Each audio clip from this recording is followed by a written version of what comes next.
na, nakaligo na si Kuko. Yan, pinupunasan ko ngayon.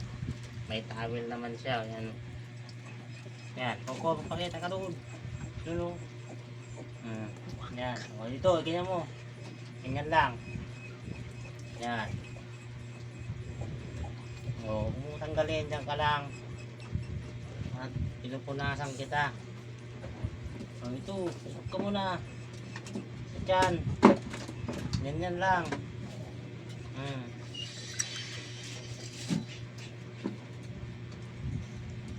Yan. Nakilaki mo na eh. O.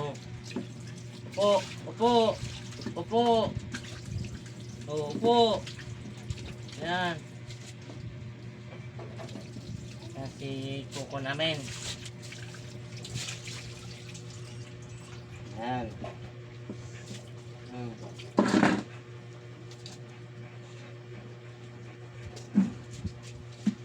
Ayan.